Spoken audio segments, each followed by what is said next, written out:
Greetings and salutations, guys. I'm here with my review of Tron ARES, the third installment in a very strange franchise. Tron began, 43 years ago, and yet they're only up to the third movie. And that probably has to do with the fact that neither of the other two Tron movies made that much money, or were especially well received when they opened. And yet there's always a cult following around them. And there are definitely people who very much love the Tron movies. And I think that's awesome because it's great to love things. I cannot say I love the Tron movies, but I do admire them, and I will revisit them once in a while because they both are so visually interesting. And obviously, the second one has one hell of a soundtrack. So there's things about them artistically that work, and there's things about them that are 100% groundbreaking, and yet they're also kind of dull movies, unfortunately. I think Tron Ares, though, is the most entertaining Tron movie yet. I didn't expect that going in. Now, is it the best one? I think that is a little bit of a specific question, and there are things again that I think do stand out about the first two more than this one. But just as far as being a bit more propulsive, I think this one stands out because I think there's a little more energy to it. And I have to give credit to the director here, Joachim Roning, because I think he keeps things moving. In no way is this an amazing movie story-wise. It's kind of actually a pretty, down the line story we've seen before in a lot of ways. And it doesn't go that deep in some places where I think it could, especially when it deals with AI and in our modern world, how notable that is and the debate over that. It's a little bit surface level. And yet, as far as delivering once more a movie that is just visually fantastic, has again, one hell of an amazing soundtrack with another amazing musical act behind it, but this time just moving along a little bit better. Yeah, I thought Tron Ares was definitely a very good time. Jared Leto stars here as Ares, who is a computer program created by the diabolical Dillinger Systems to be a super soldier, essentially. They can bring digital creations into the real world, and they want to profit off that and have these warriors who are pretty much indestructible, and if they do get destroyed, they can just be recreated. And let's just deal right up front here with the Jared Leto in the room, because like a lot of people, I've had a lot of trepidation about this movie because he's in it. When you watch the trailers for the movie and things look cool and sound cool, and then you're reminded, oh yeah, Jared Leto's the lead, who has a lot of off-screen baggage and a reputation that can be downright creepy. So I don't love that he's the lead in this movie. And you have to kind of put aside a lot to just accept that he is a lead in this movie. Performance-wise, he's fine. I do think he's a decent actor, and I think he is invested in this role.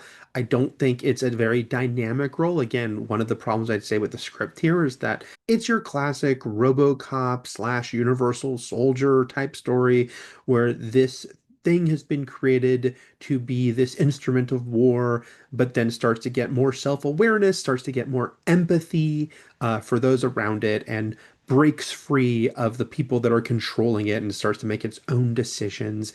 And it's all fine on that level. And his performance is fine. And the character is fine. I wish it all popped a little more. And I wish it wasn't Jared Leto.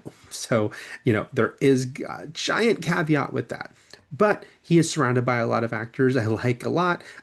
First and foremost, Greta Lee, because she really is the co-lead of this movie. She plays Eve, the current head of NCOM, a company that's been central to the Tron series, and a character that he's been sent after Ares, but then again starts to sympathize with. And this is one of the reasons he turns against Dillinger, is deciding that he's going to help her instead.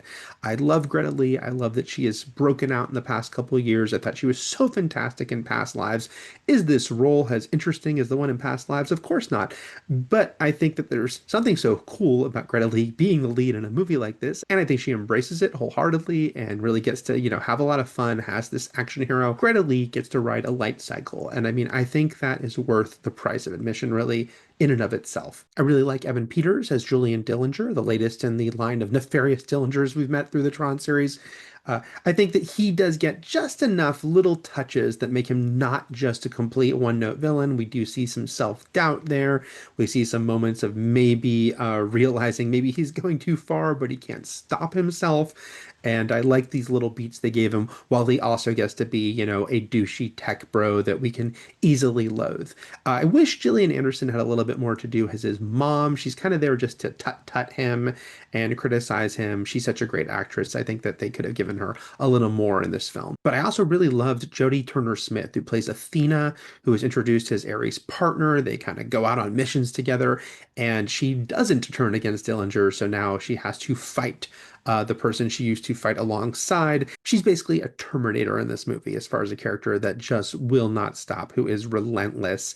And I think that, she gets to fully embody that. I think she just has such a cool presence in the film and, just makes a real impact with her screen time. While Tron Legacy does remain the gold standard for this series as far as the visuals go, I think the Tron Ares still looks spectacular.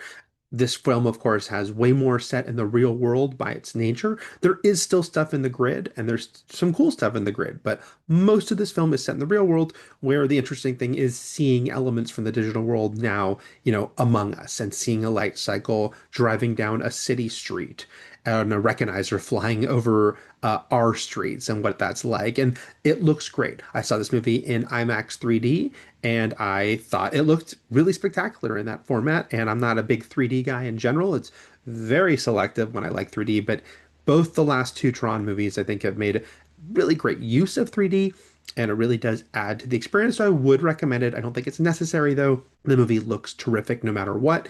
It just really visually pops. The thing about Tron from the beginning is that it is a world that really pops. I think all three films have made the most out of that. And then, of course, there is the Nine Inch Nails music. The last movie had Daft Punk, and it was such a spectacular soundtrack and an album. Even if you didn't like the movie, hell of an album. And once again, here with Nine Inch Nails, this movie, there are times in this movie where, yes, you can just bliss out. You can bliss out watching cool Tron visuals while awesome Nine Inch Nails music plays. And in that regard, it's similar to Tron Legacy, just the like, well, this is just a vibe. I just think that this movie does have that little bit more energy to it. It feels it's not coming out in the summer, but it feels like, a fun summer movie, a summer blockbuster. Not one of the, top tier ones, but one that, I still had a good time with. And again, does have something that makes it distinct with the audio and visual presentation of it all, and does make the most out of the Tron of it all. Yes, it's nice to see Jeff Bridges pop up here to give us this through line back to the beginning. It's really more of an extended cameo. The movie, though, is packed with references, Easter eggs, callbacks, especially to the first movie. Some of them get a little cutesy, and maybe there's some dialogue that I think calls things out more than it needs to. But for the most part, I thought it worked. And I was happy to see that Tron Legacy is not ignored, which is to say this is not a direct sequel to Tron Legacy. It doesn't pick up with those characters, but it doesn't ignore their existence. Sam Flynn is brought up. And I did appreciate that because, going in, I thought it might just completely overlook that, and it doesn't. I wish the movie did dig deeper on the AI of it all.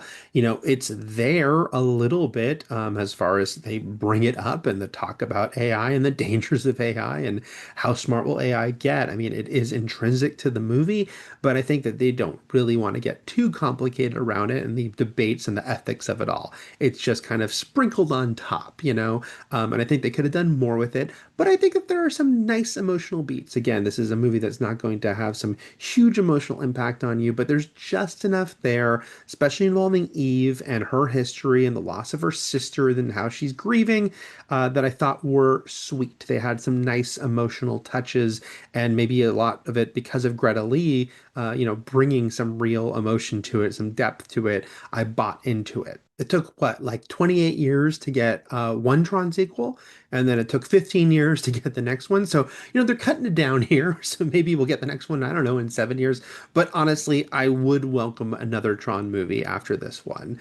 I think that this can just be a fun franchise. In a world where we would get, a million Transformers sequels, most of which outright sucked, I feel that Tron, is a nice thing to have here as far as if they can keep delivering these top-notch visuals, if they can keep delivering these amazing soundtracks, if they can keep getting a great musical act to provide the soundtrack, it would be cool to keep getting more Tron. And of course, that will all be dependent on how well Tron Ares does, but I was pleasantly surprised by this, Again, I don't want to act like this is some amazing movie, and it is funny to look back on this series and think, okay, the first movie is the most groundbreaking, and I do think the second one is the best looking, but yeah, that this one still has its own thing, which is simply the fact that I think it works best as a movie. Just has, a interesting enough fun enough story, that carries you along.